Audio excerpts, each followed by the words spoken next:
So,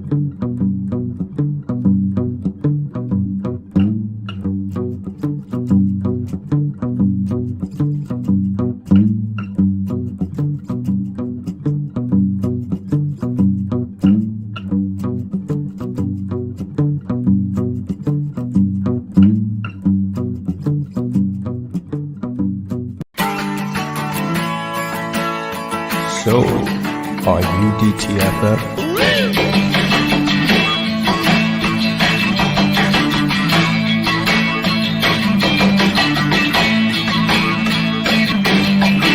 Once again, here's Drinking and Talking Fantasy Football with your host, Jake Trowbridge and Dustin Lunt.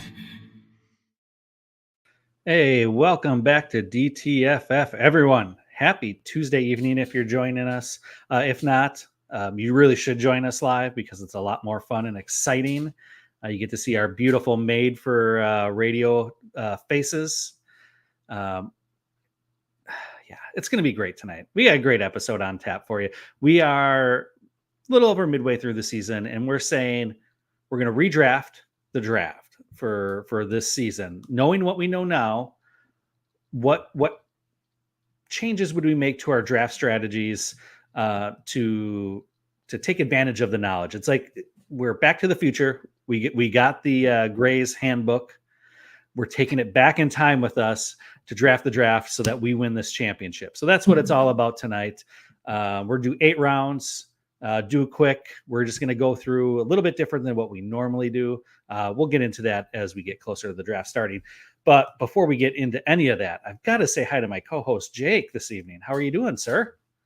Hey, I'm here, I'm hanging out, and we're drafting. So those things are all wonderful. The less wonderful things, we didn't talk about this at all before we jumped on air because I wanted to make this pure. We faced off this last weekend in our home league for a second time. And I wasn't sure if you were going to bring this up. I was going to if you didn't. So I knew you would. I got to get out ahead of it. I'm like any good politician. Got to get ahead of the story before you bring it up. But we played each other in our home league this past weekend. Second time now this season. And God damn it. This guy beat me both times in this league. And here's it's a sweep. Really, season sweep. Here's where it really pisses me off. Okay. Here's where it is. If we played each other in literally any other week throughout the season, I would have won every single time. Every other week I had a higher score than this goddamn guy, but that doesn't count. I don't get to take those points. Nope, you don't, unfortunately. Rude. I mean, if it makes you feel better, that's fine, but no. Hey, Albert, welcome to the show. Yeah, if that makes you feel better, Jake, yeah, I mean, you can curl up with your pillow and give you good thoughts about that, but it makes me feel worse. 2-0 in the season. You know what this just means, though, Jake? When we inevitably meet in the playoffs, you're going to beat me because I've won the regular season series. So that's basically what this comes down to. So better hope that I don't face you in the playoffs because I will lose then. That's just guaranteed. I hope you're right. No, but it was fun. And like you said, we're so far into it now. People are getting very near their fantasy playoffs. And now you're actually starting to look at potential seeding, maybe some desperation moves for folks who are scraping to get into the playoffs right now. So I think that's the other nice thing about this mock draft. We're going to focus on a lot of that. We're only looking towards really the next few weeks to close out the season. Yep. Yeah. Yeah, it was fun. I wasn't sure if I was actually going to pull that one out, especially as this ties into our shot bet here shortly. One of the players in that bet, DJ Moore, was a bit of a stinker for my squad. I had him starting for my squad, and I still managed to eke it out. I didn't have the confidence going into Sunday evening that I really didn't expect to win. I'm going to be honest. So I'm just grateful that I did pull it out. I'm not going to rub it in your face too much, but just a little bit, because why play fantasy football if you're not going to rub it in your opponent's face? That's what I'm saying. And I'll get ahead of this part then too. Before we even get into what we're drinking, let me just get the first drink off of the plate here. Let's talk about last week's shot bet, if you will, talking about DJ Moore anyways. You gave me the option. That's all I can Yep. say. You even gave me the option of who to choose. Yep. Wanna Yeah, read 'em off? it was my bet for the week. So it was DJ Moore, just to remind everyone, DJ Moore versus Chris Olave in the head-to-head matchup of teams. And you took DJ Moore. DJ Moore ended up with 5.4 points, and Chris Olave with a solid 16.6. So yeah, like tripled your score, unfortunately. No big deal. No big Big deal. This is why I shouldn't be allowed to choose things. Hopefully this week I can come back and make you choose incorrectly. But until then, Dustin, you are an amazing fantasy football prognosticator / genius. Cheers to you. Thank you, sir. Ooh, that was nice. I got some Deep Eddy lemon vodka. Oh, that does sound good. You know what? You would think after so many years of doing the podcast, it would lose its luster hearing that phrase. It doesn't. It feels good every single time. It feels great. So it's just. I love it. All right. Yeah. Well, let's. What are you drinking, by the way, tonight? I've gone off the rails. I decided there was this little wine guy. It's a little can of wine guy in the fridge. But I know the missus doesn't like. Not a big fan of rosé, so I decided I would drink it, and it's not bad.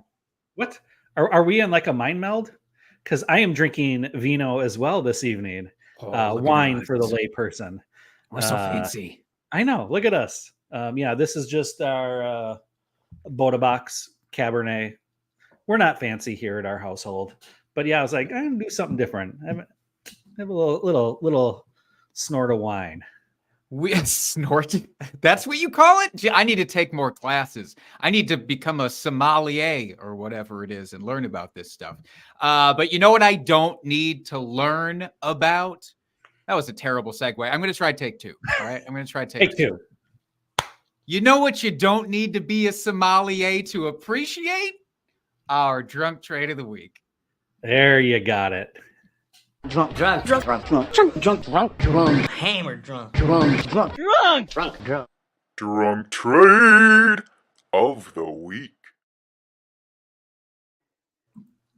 Flawless recovery. I just want to say this drunk trade comes from Reddit. Once again, thank you, Reddit. Specifically, Reddit user, that one with the boobs. I kind of hope that that's a Friends reference, but I can't say for sure. In any case, the trade is this. 2 years ago, during the 2022 rookie draft, I traded Stephon Diggs for Chris Godwin and Hunter Renfrow.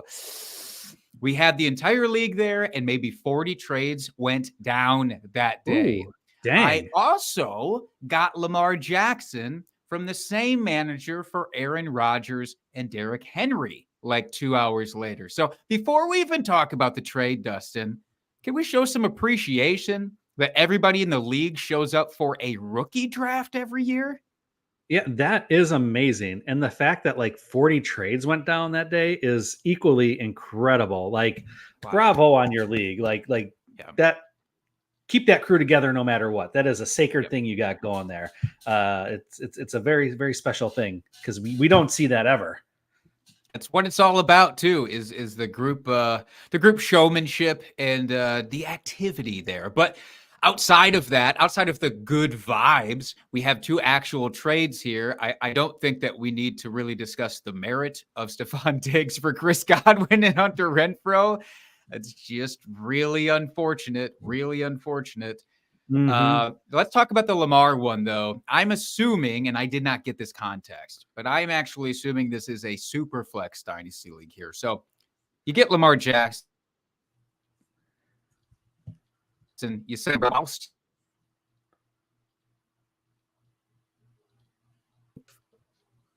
So what do you think? Well, yeah, you kind of cut out there, Jake. I missed what you said there. Oh, my bad. My bad. I just want to know what you think about Lamar Jackson for Aaron Rodgers and Derrick Henry, really. Yeah, I was going to say, I assumed it was like for Derrick Henry as well and not Hunter Henry. Mm-hmm. I like it. I mean, you got Younger at quarterback. You got quarterback that gives you the dual threat of rush and throwing. And you got, I mean, Yeah, Henry, he's still had his moments, but he hasn't been as dominant as we've seen in the past. Rodgers, we're assuming he's going to come back this year. Last year, he played okay. It's not like he was a great quarterback for you. Definitely not, that top 6 quarterback that Lamar is for you. So I like that trade. Absolutely. I would do that any day of the week. Yeah, look, you bounced back. You made a bad trade to start. It happens. Maybe get a drink or two in you. You go back to the well and you follow up with a second one that works out a little bit better for you. Let that be a lesson. No bad trade ever has to stand on its own. That's right. That's right. All right. Well, what do you say, man? What do you say we do the real thing now? Yeah, let's not waste any more time. Let's get into it here. Let me pull it up on our screen and adjust so that we're much larger.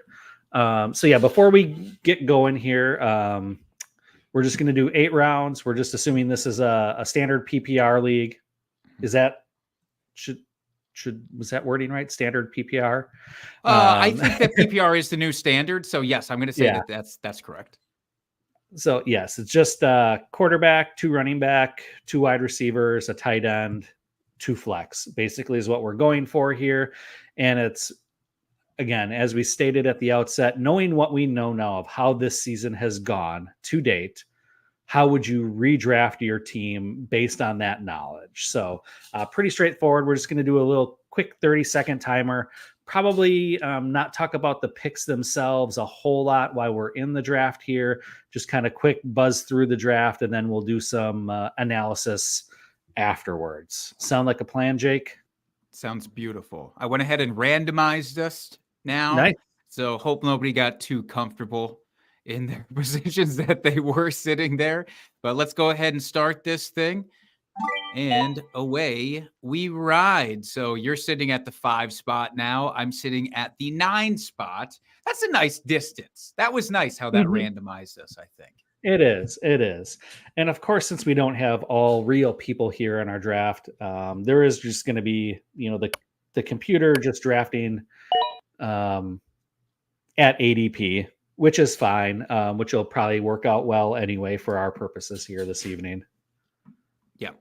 Oh, absolutely. I think at this stage in the game, the ADP should be accurate, but I've never actually done a mid-season mock draft, so there's a chance that there's some weirdness to be had here. We'll just have to. Yeah, I've never done one either, so this will be interesting. It sure will. I can't wait to see who the last one to draft a quarterback ends up being in a draft of this thing. Although with the current status, the nice thing here is as you're making your pick is there's so many, I shouldn't say it's nice, but there's so many injuries, especially at the quarterback position, that I think this is going to get pretty damn interesting here. Mm-hmm. Let's see if I put my money where my mouth is. Boy, I hate it. I hate it here, but I don't. I'm taking Stephon Diggs in the moment. Yeah, I think the roster construction really is mostly taken out of this. The concept is just, it's going to be purely indicative of who do we believe in the most going forward. And I guess a little bit the question will still be, how much do you desire those top running backs versus wide receivers, right? Yep, absolutely. So we're just about here at the end of the first round. Give a quick recap. So we had McCaffrey, Eckler, Jefferson, Kelsey, Hill, Chase, Robinson, Barkley, Diggs, Lamb, Chubb, and Andrews. Tight end, 2 tight ends going in the first round. Slightly surprising. Although, Jack Buddy, yeah, I do like that stack of Andrews and Jackson there at the turn. That's nice. We've seen our first ADP mess around here.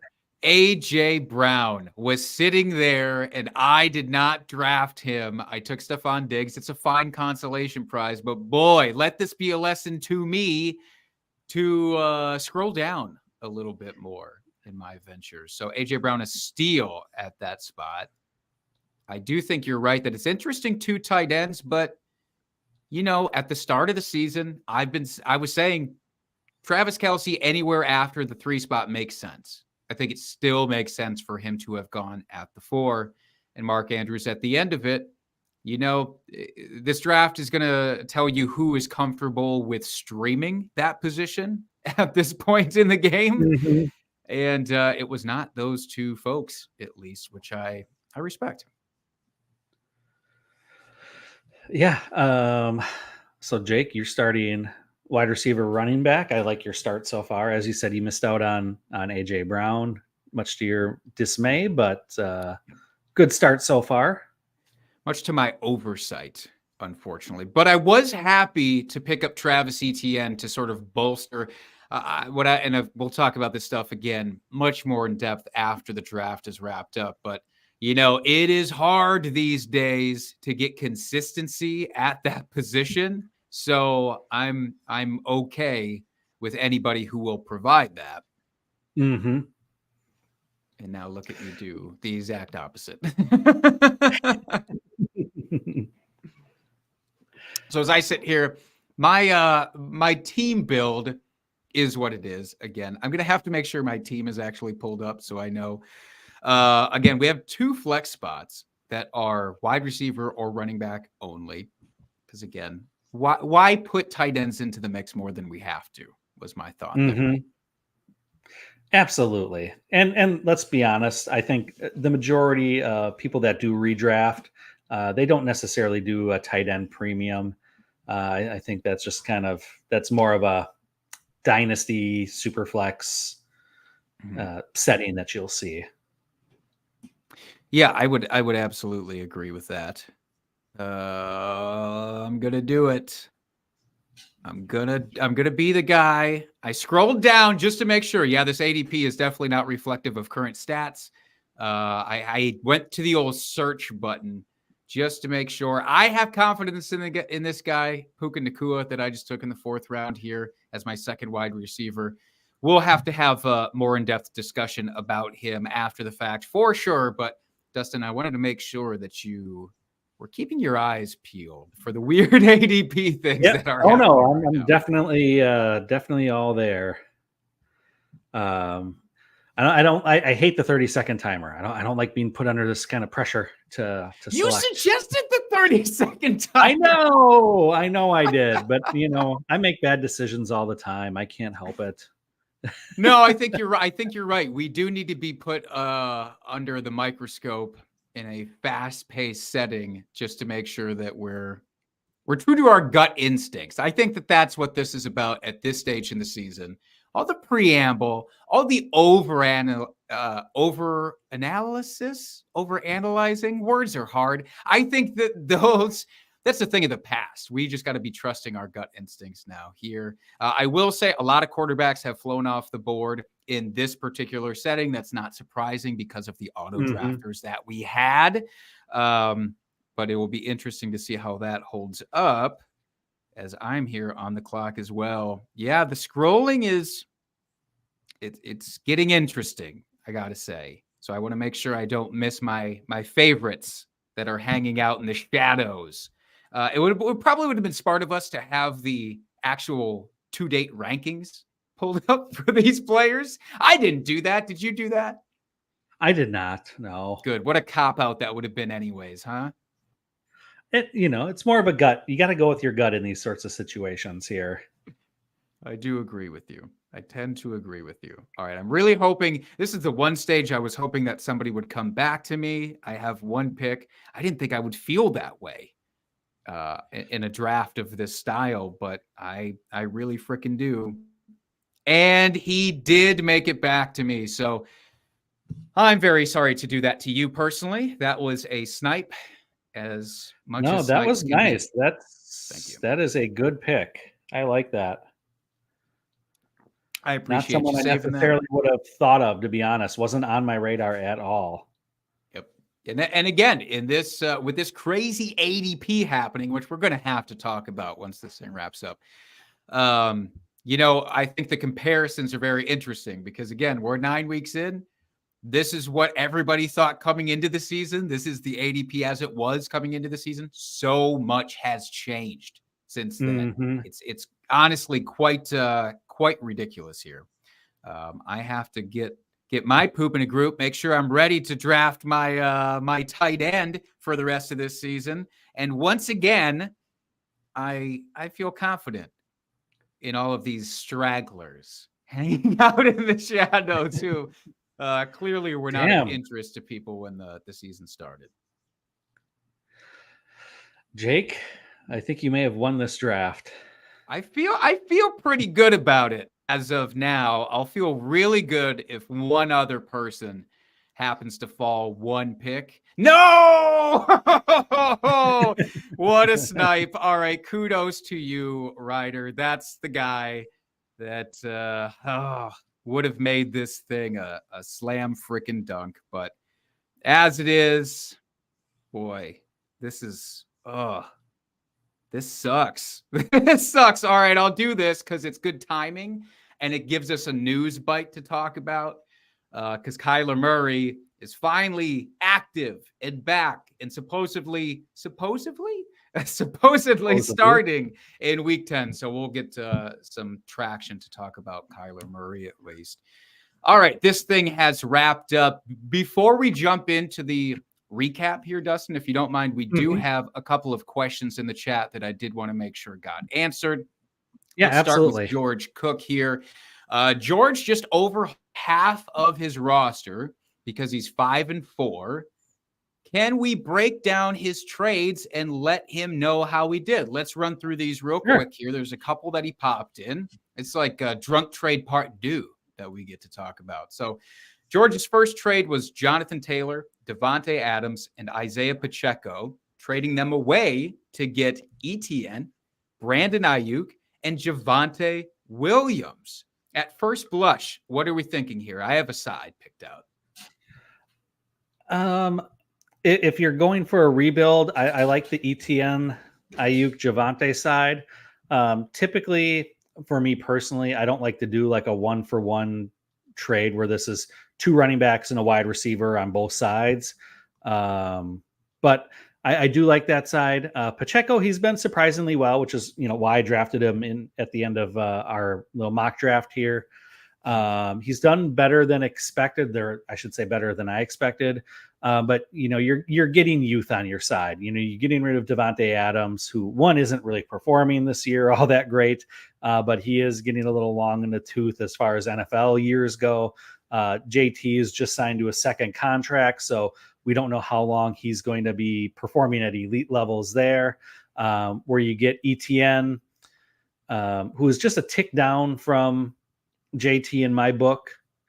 And then Ayuk is young, love him. And then Javonte, I expect him to rebound next year really well. This year, he'll get more and more usage. But I mean, if you're in a rebuild, you're not looking for the points this year anyway. So yeah, give me the younger side. Now, I appreciate your context. I appreciate the dynasty aspect of that. I had to clarify because that's where my mind went first as well. George actually specified it's a redraft league, 12-team half PPR, which I'm sure changes some things around here. Now, all good points. And you did talk about the currency of this. Where we disagree on this trade is probably going to be Javonte Williams regardless. I believe Javonte Williams has a stellar second half to this season. In fact, I thought about drafting him here in our redraft section. I think he's been trending that way. The injury at the start of the season, although he was playing through it, arguably well considering, I don't think we got to see him kind of unleash. And I do expect that they should lean into that. And I love ETN. So really those two alone made this pretty close, but it's Ayuk over Devontae Adams for the rest of the season for me. So I do appreciate the other side. Yeah. I mean, it doesn't change anything in my book as far as being, knowing that now this is redraft.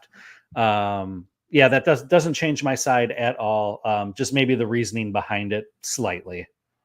Fair enough. Well, let's get to the second one here quick. Second trade was Tua and Waddle, the stack there, for Josh Allen and Hollywood Brown. I have Stephon Diggs and wanted that stack. So you trade away a stack on its own. This is one quarterback redraft here. So you don't need 2 quarterbacks anyways. So you're trading a stack for a stack. My question to you is, which of those stacks would you prefer?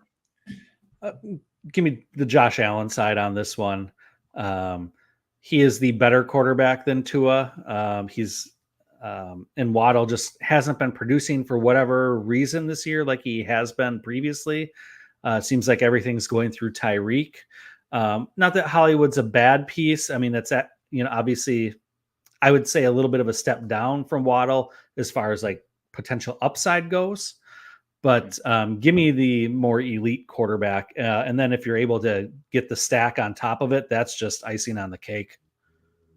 Yeah, I agree with you in parts. I definitely want Josh Allen above Tua. Although, respect to Tua, still a very, very good, high-quality fantasy starter this year. But yes, I do want Josh Allen because he has to do it all himself or funnel it through Stephon Diggs. So you're getting the two pieces in that offense right now. I disagree on Waddle. I think Waddle is also going to have a really good second half of the season because I also think his injury earlier on kind of it just shoehorned him into this, ancillary role. Right. But we saw last year when he is healthy that he can be that guy. And before he got injured again midway through this last game, he was starting to look pretty good. So I do like Waddle over Hollywood by quite a bit. But again, Kyler's coming back. So Hollywood's value should increase as well. Mm-hmm.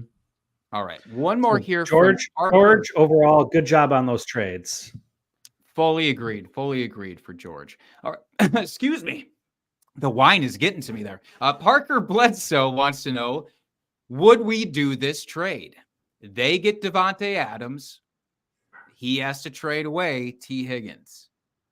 I don't like it. I don't like it either. I'm sorry. As much as I love Davante, I truly do. I love him. He's one of my favorite players. At this point of the season, we just don't know what's happening with that team. I mean, I know you and I fully expected this last week with the change in coaching, Davante being like visibly frustrated the week before on the sidelines. We're like, all right, they're gonna funnel the ball to Davante. Aiden O'Connell in his start earlier this year, like really featured or targeted Davante. So I think we both expected like, yes, this is going to be the week that he's going to blow up and come back to fantasy relevance. And absolutely nothing happened again. So I just have zero confidence in Davante and that team right now. So yeah, I can't get on board with the Davante side, even though T. Higgins has been slightly disappointing this year as well. That's still a very good offense, and he should be in a better spot than Davante moving forward. Yeah, this 5 weeks in a row now of single-digit fantasy performances for Davante Adams. Like you said, if the shakeup didn't do it, that coaching shakeup, everybody else seemed to thrive this past week. Davante Adams was still an afterthought. And T. Higgins, again, injury earlier in the season. That's hard. He seems to be healthy now. And Jamar Chase just had a back injury this past week, which I don't think it's going to keep him out, but maybe that makes more targets funneled towards T. Higgins for the next couple of weeks at a minimum. Regardless of all that, I want T. Higgins. Last one here in the chat coming from Cohen. This trade of Cooper Kupp for DJ Moore and Bijan Robinson. It's a pretty interesting one. So their current team is Jalen Hurts, Jonathan Taylor, Breece Hall, A.J. Brown, Cooper Kupp. It felt a little bit like bragging up until this point, I have to say. Cooper Kupp, Jalen Waddle, Ramondre Stevenson, and Sam Laporta. So that's the team. And now we're talking about trading away Kupp to get DJ Moore and Bijan Robinson. What are you thinking there? I would stick pat with what you have. You've got JT, whose usage should increase as the season moves on. Breece, he's been coming alive the last few weeks. Stevenson's been coming alive here the last few weeks of the season. AJ Brown, stud. Cooper Kupp, there's a little concern there with Stafford's injury and having the backup quarterback there, but I still want Kupp. You're high on Waddle here coming out the second half of the season, and Laporta's just a stud. So I don't see how making that trade really improves your team. It seems like it's more of a depth move that you're getting two pieces back instead of just staying with the one. So I would say stick with what you have, Cohen. This is where we firmly disagree. We've been in agreement up until this point. I firmly disagree with you here because I do not want entitled Ramondre to have a wrong Stevenson. opinion. I don't want Ramondre Stevenson even as my RB3. If you can get Bijan Robinson as your RB3, I'm sold. I don't want him as my RB1 because it's hard to trust Arthur Smith. That I still concede. But the You would upside rather there, have yeah, you'd rather have DJ Moore as your wide receiver 3 yes, than Waddle? with Justin Fields coming back, because Justin Fields is going to be back here hopefully this week, maybe next week at the very latest. I think that there's not as big of a gap between Cooper Kupp with Carson Wentz, who we didn't really talk about a ton, but Carson Wentz just signed with the Rams, so it's not Brett Rippon anymore, at least, thank God. But Matt Stafford is probably then going to be out for a few weeks. I'd rather have DJ Moore with Justin Fields and Bijan's upside than just Cooper Kupp with Carson Wentz is my view of it. But Okay. we're entitled to be wrong. That's right. Well, Cohen, make of that of what you will. You've heard 2 compelling cases for both sides of that trade. So follow your heart with whoever you think gave better advice there. And then hit us back in the chat and let us know what happened. Yeah, for sure. Come back next week. Let us know if this went down. Follow your bliss, sir. All right, but let's talk about what we actually did here today for our midseason redraft. So you drafting out of the 5 spot, your first impressions of your team. Do you have any immediate regrets about this team? Let's get that off the table first. I do. I had a few, or at least a couple regrets. I wish I wouldn't have gone Garrett Wilson there in the second. Not that I hate that pick, but I'm really sad I let Breece Hall slip so far. I would have taken him in the second easily, ahead of Derrick Henry, and then paired him up with Gibbs, and then taken another wide receiver in the 4th round there. I do like the stack that I got with Tyreek and Tua, Jordan Addison there in the 6th round. I love that. He's just been a stud here the last few weeks. As I said, Pacheco, he's been stronger than expected. So to have him as my 3rd running back or as one of the flex positions, I don't mind. And then for the tight end at that point, just kind of punting it, but knew I had to draft the position. I really liked your Laporta pick. I think had everyone been a little bit more savvy like you, Jake, he would have went in the first few rounds as opposed to at the end there. So I just took the guy that's been seeing more and more usage, kind of going with the hot hand here over the last few weeks of Jake Ferguson. Jake Ferguson, how do you feel I've been about your screaming. I've been first with Jake Ferguson. I've been screaming to just pick that guy up off of waivers for the last 3 weeks. I think he's a firm top 8 tight end for the rest of this season at worst. So I think you could have done a lot worse than Jake Ferguson as your last round tight end. So I want to give kudos there for sure. Look, I had an immediate regret with not taking AJ Brown instead of Stephon Diggs at the 9 spot. Again, that ADP just playing tricks with us here, and I did overlook him for sure. But after that, that was my solidification moment. That was my get into game mode, a slap in the face that I needed. I do feel very comfortable with this running back core. Now, Travis Etienne, we were both pretty high on coming into the season, but I don't think either of us expected him to be like this, because I think we expected Tank Bigsby to play a slightly larger role than what he is now. But he's, I believe, the RB8 right now in full PPR, and it's not waves. You're not right in any waves. It's just consistency every damn game with ETN. So I love that anchor approach. And then pairing him with Jonathan Taylor, who, at the start of the year, of course, you don't want to draft nearly this early because you've got so many missed games. Now with him fully back, fully integrated into the offense. And every week he's taking those incremental steps over Zach Moss again to fade him just a little bit. That's nice. And then, of course, your drinking buddy, Devin Achane. I know if you probably saw him sitting there a little bit earlier, you might have leapt at the opportunity because he will be back after the Week 10 bye for the Dolphins. and right Can't wait back for into that. the mode. But you know what I was looking at? It's very curious, and I think we're all just in that same mindset of ADP. I didn't see Raheem Mostert get drafted here. I'm guessing that's the other kind of big oversight that we all had, unless I'm missing Mhm. him. But I didn't see him. That said, I would still rather have Achane the rest of the season than Mostert. What do you think about Yeah. that? Yep. No, I agree with you there. I would rather have Achan as well. Okay. The one player I thought about taking, just because I do love him, I would have taken him over Pacheco in the 7th round, and it was Deontay Johnson. I really thought about taking him before Jordan Addison, but ultimately, with JJ still being out there in Minnesota, that Addison. He's kind of come into his own here, and will still be featured once JJ comes back. But getting Deontay Johnson that late in the end of the 7th round, I thought was a great pick. Yeah, I like the Deontay pick for sure. It's nice to have him back as a reliable receiver.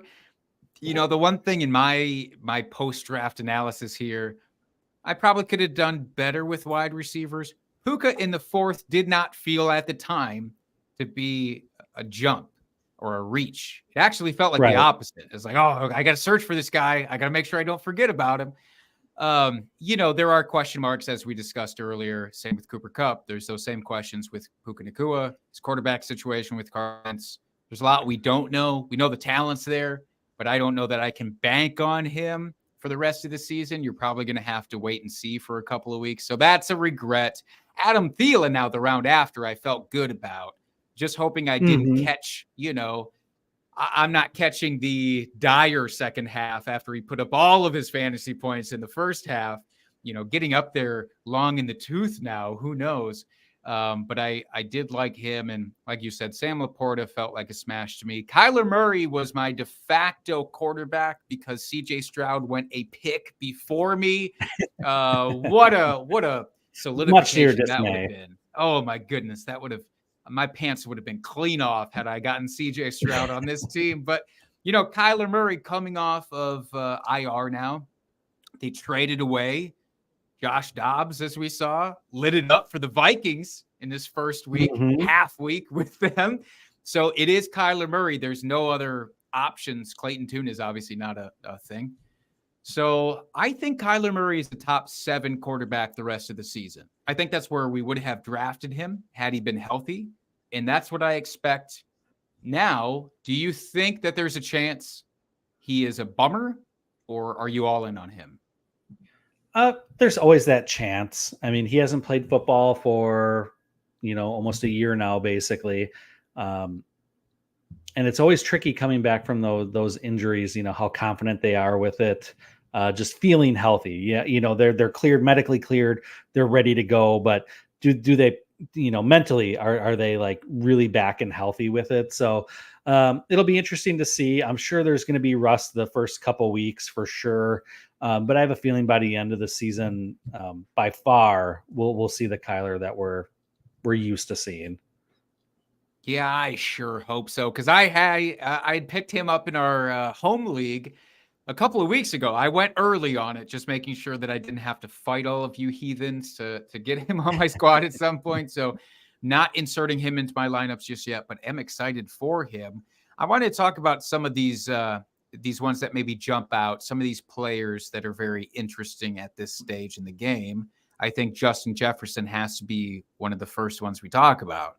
He won at the 3 spot. It was an auto-drafted team, but if he comes back and if Josh Dobbs plays at a high level the rest of the way, do we think Justin Jefferson is still, I'm not going to say number 1 overall, because I don't think if that was a real team, he would have went for the first wide receiver, but does he belong in the conversation still with Hill and with Chase and with AJ Brown?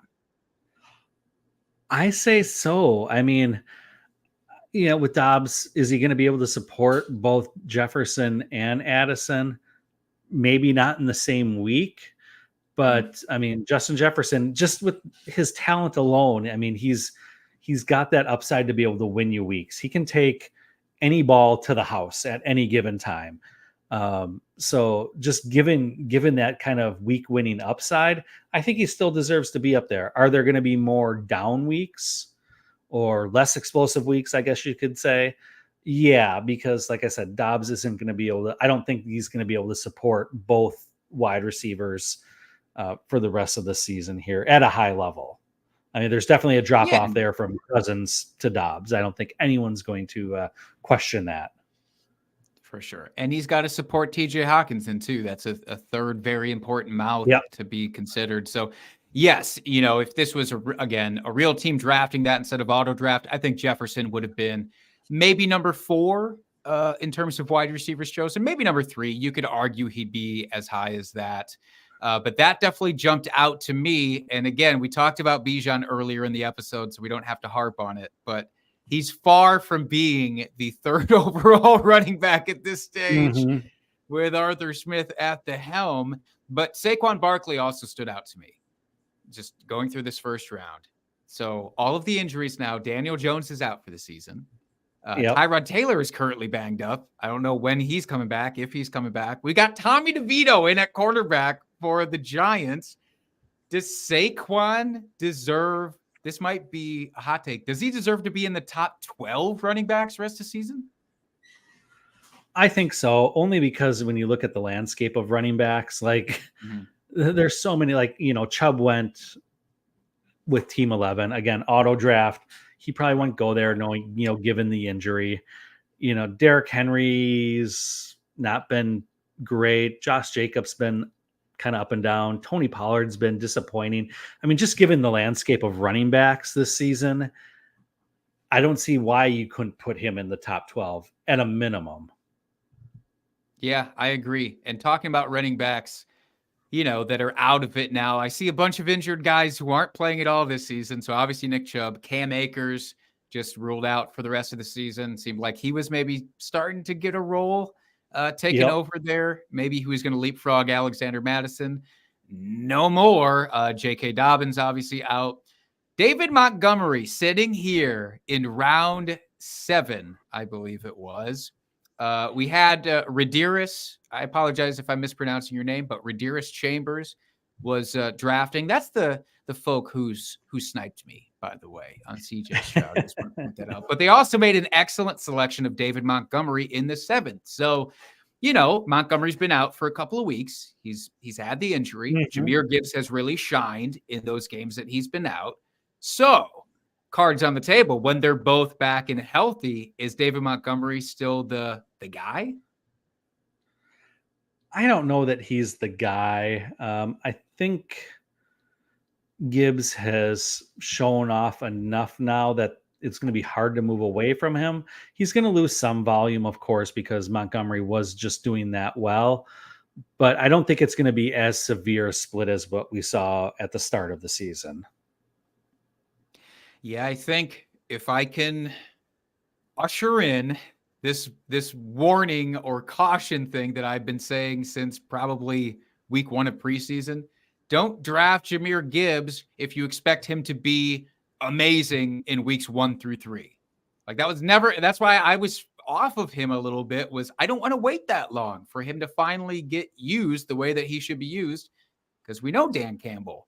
But yeah, Dan Campbell, you can't look at what he did on the field and then just go, I'm putting you right back to, you know, deregulation where you were at the start of the season. He has to incorporate him more. I would find it very hard to rank the two of them the rest of the season. I think they're very close now. Yeah, it'll be close, but just give me Gibbs just based off of the receiving upside of it.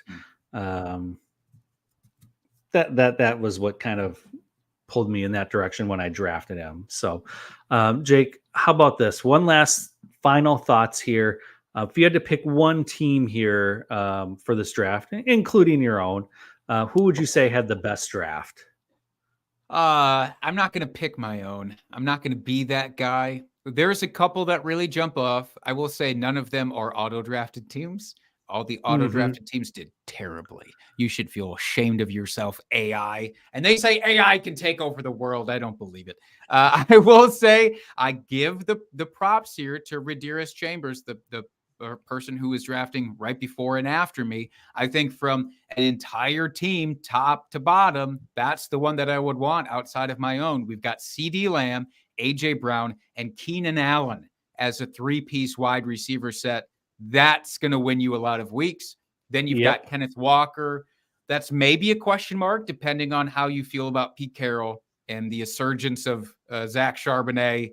But I still like it. Alexander Madison, again, had the competition cut out from underneath of him with Cam Akers getting injured. And then David Montgomery is the third running back there. So that's a very solid core of running backs. And now you've got this other rookie sensation finally catching on in Dalton Kincaid at tight end. It took a while. You know, you'd be bummed if you had drafted him this early at the start of the season. But at this point, you're happy as hell to ride that wave with Dawson Knox sidelined. And then, as I said, CJ Stroud, that's the quarterback I wanted. So top to bottom, a great team. How about you? Mm-hmm. Yeah, that was definitely going to be my number one. The other one that I want to give props to here, drafting out of the 12 spot, Jack Buttier. As I called out, early in the draft, going with the Andrews Jackson stack. I really like that. Getting Breece Hall there at the end of the third. One of my regrets of this draft, letting him go. Pairing up with Aaron Jones, who, based off this last week, got lots of volume. So hopefully that's a sign for good things to come and the injuries behind him. And then followed it up with four, I'll give them three with Pittman, Kirk, and Johnson. Three solid wide receivers.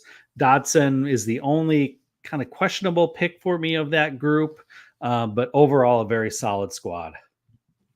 Yeah, I agree. And hopefully Dodson's last couple of weeks are more indicative of what happens the rest of this season. And the early parts of the season are just a distant afterthought eventually. That's right. Well, that was fun. That was a nice little exercise there to see how things would change just based on where we are now. A few surprises. I think it would have been a little bit more helpful or accurate, had we not had the computer drafting, roughly half the spots. Just taking those injuries into account, and maybe some more savvy people like you snagging some of those rookies a little bit earlier instead of letting them slip down the draft boards a little bit. But overall, I think that was interesting. I think it's a good way to look at it. Can give you a really good way to kind of reconsider the second half of the season here. And if you need to make some moves, what kind of moves should you make? What kind of players should you be maybe focusing on that maybe are still a little under the radar, that you're higher on than consensus maybe? Agreed. Fully agreed. All right. So should we move on to the starts of the week? You betcha. Let's do it. All right. So last week's starts, just as a recap, Jake, you had Darrell Henderson going against our beloved Packers. Only 5.5 points. The Packers defense was surprisingly stout for a change. I had Breece Hall going against the Chargers. Slightly better. Got you double digits with 10 points. So I won't take that as a win. It wasn't a loss, but definitely didn't help you win the week last week. Hopefully we can do better this week. So Jake, I can tell you for sure that didn't help me win the week because I had him on my team that I was playing against you in. But this week I am going to try to rise ourselves out of these ashes. I'm talking inconsistency with this gentleman coming back off of the injured list.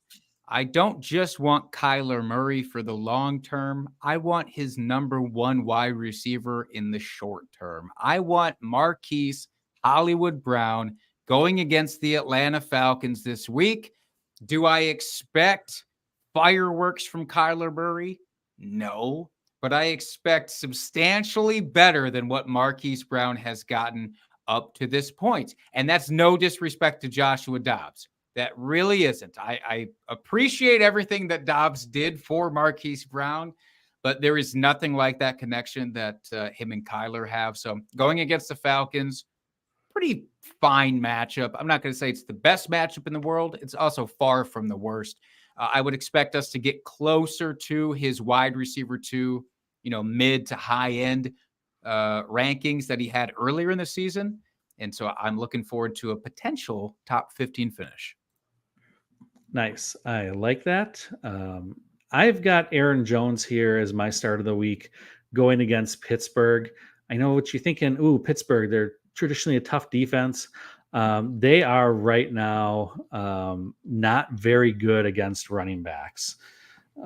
They're actually worse than the Packers, if you can believe it or not. They are tied for 23rd against running backs. So based on that and what we saw this last week with Aaron Jones in usage and volume just skyrocketing, I think he's fully back healthy from this injury.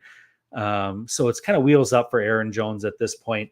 And I think we saw the formula that the Packers want to use this week where they can rely on their run game a little bit more, not having to put it all on Jordan Love's shoulders. So I do think Aaron Jones is going to be, for the second half of the season, I think he's going to be gold and really relied upon in this offense. So against a really great matchup here with Pittsburgh, I don't think you can do much worse. Heck yeah, 25 touches after Matt LaFleur came out and said, we're going to cut him loose. And everybody said, really, though? Yeah. Really? We've heard that before. Yeah, really. You do love that. Yep. All right, Jake, last little segment here. It's your turn here for the weekly shot bet. Before we hop into that, I don't want to leave our chat person waiting. I want to get to Penguin02's question here in the chat before we hop to that. They are 3-6. All right. So it's getting to be dire. We need a win out series probably in this or very close to it to secure them a place in the playoffs. Start and sit 2 wide receivers, 2 running backs, and a flex. We're doing the whole lineup here, buddy. All right. Let's do this between Tony Pollard, Jonathan Taylor, your aforementioned Aaron Jones, who let's just call him a lock in this lineup right now. Josh Jacobs. That's your 4 running backs. Now we've got T. Higgins, Jamar Chase dealing with a back injury, Chris Olave, and Chris Godwin for your 4 wide receivers. Now you could also make the decision between Kincaid or Evan Ingram at tight end for this week. So there's a lot to go over here. Again, 2 wide receivers, 2 running backs, a flex, and this tight end call here. Does anything jump out to you, let's say outside of Aaron Jones, who again, lock for your lineup? Yeah, I would say for the running backs, take JT and Aaron Jones for sure. Probably put Jacobs in your flex. And then I would really check the injury reports on Chase. As you called out earlier, Jake, with his back injury. If he seems like he's trending in the right direction and the reports are good, I would definitely start Chase over T. And then for a second wide receiver, I got to see who Tampa Bay. They're playing the Titans. I would probably go with Olave at that point over Godwin. And then give me Ingram at tight end. While I like what Kincaid's been doing, I really like Ingram in this spot. It's tough. That's the hardest. No, I take that back. For me to make. No, I take that back. They're playing the Niners. I was thinking they had a different matchup, but when I just looked at the schedule, they're playing the Niners this week. Their defense is really, really, as people say, good. So give me Kincaid. I do a 180 on that one. See, that's still a difficult thing for me because yes, San Francisco, very good in general, but the way that you almost have to beat them is with your tight end. So I'm projecting a downgrade for like Calvin Ridley, maybe even for Christian Kirk this week. It's tough for me, but I would still lean with Dalton Kincaid because outside of Stephon Diggs, he's the only name in town, it feels like. It's the only guy that Josh Allen trusts at this point outside of Diggs. So I would still lean with Kincaid. I agree, obviously, Aaron Jones. I agree with you with Jonathan Taylor. That's set in stone. I am okay if you get the notification or if you follow the pregame warmups that Jamar Chase is good, he's active, or watch on Friday. Friday is probably going to be your biggest injury report day that you need to look at. But if we get anything outside of negative reports for Chase, I want him and T. Higgins in my lineup. I will deal with the flex then of between Josh Jacobs or Chris Olave. For me, I would lean with the consistency of Jacobs because of the whole upheaval situation, and they're just going to run him probably into the ground. But that's my coin flip there. But we mostly agree on that one. Yep. Yeah, absolutely. All right. Okay, now with that said, let's get on to the dirty business that we have. I don't have to make this decision. You have to make this decision. Let us look towards the afternoon game for this matchup. I want to look at something nice. I'm tired of being the guy who puts us in the muck every week. We're going to do something nice. We're looking at the Detroit Lions versus the Chargers, and we're going mano a mano, Amon-Ra St. Brown versus Keenan Allen. Top of the top receivers, creme de la creme. Who do you want out of that matchup? Oh, I've got to go with Keenan Allen. Give me team old guy here. He's been just excellent this entire season. It's like a revelation with, it's like time has turned back with him this year. Yeah, I just love me some Keenan. Give me the veteran here. Not that I don't think Amon-Ra is going to have a bad game by any means, but yeah, got to follow my heart on this one. I think your heart could very well be right. If you saw him not get shut down by this vaunted Jets defense that everybody was, saying, "Oh, don't start Keenan Allen. He's going to get you 3 points. We have too good of a defense." Well, that MFer looked spectacular last night. So I hate to say it. I was hoping that you would take Amon-Ra St. Brown, but this is a close enough one where I actually feel like it's a coin flip. So yep. We'll have to revisit it, and we will. Yeah, absolutely. Absolutely. All right, Jake. Any final thoughts here before we sign off for the evening? Last thought is this is maybe the worst bye week that we have during the fantasy season. Maybe not in terms of quantity, but in terms of quality, because we have the Chiefs, the Eagles, the Dolphins, and the Rams all on bye for this week. So you're going to have to get creative with your choices. A lot of you are. And this is the thing of balance in your starting lineup becomes so crucial because you maybe don't have studs. So you have to do that balance of who's a gimme for some decent production versus who has some upside that I can try to wedge in here. So just be mindful of that. And we're here. Ask either of us as many questions as you have leading up to Sunday. That's right. That's right. We're here. You can find my partner, Jake, at Jake Trowbridge. You can find our podcast at Drinking Fantasy. You can find me at FF Dusty Dog. As Jake said, we are here to answer all your start sit, any questions that you may have here for the rest of the fantasy season. As always, go out, give us a rate and review, especially with Apple Podcasts. That seems to be the big driver for podcasts here. Give us 5 stars, give us a review. Tell us how much you love us. Only give us positive comments because we don't want any negativity in our lives. Send your negative comments directly to my DMs on Twitter. That's how we welcome them, but just send them only there. Do the positive stuff. Yeah, absolutely. And if you haven't already, subscribe to our YouTube channel. It lets you guys know when we go live here each and every week. You can join us in the chat as so many people did this week. We will answer your start sit questions or your trade questions here live. You'll get answers right away. No waiting for responses via DMs. So it's a great way to get your answers right away. And we enjoy all the interactions in the chat. So thank you to everyone that was out there today. Thanks to everyone that joined us in the mock draft this evening. It was a lot of fun. And until next week, folks, keep drinking and talking fantasy football. Here's FFers.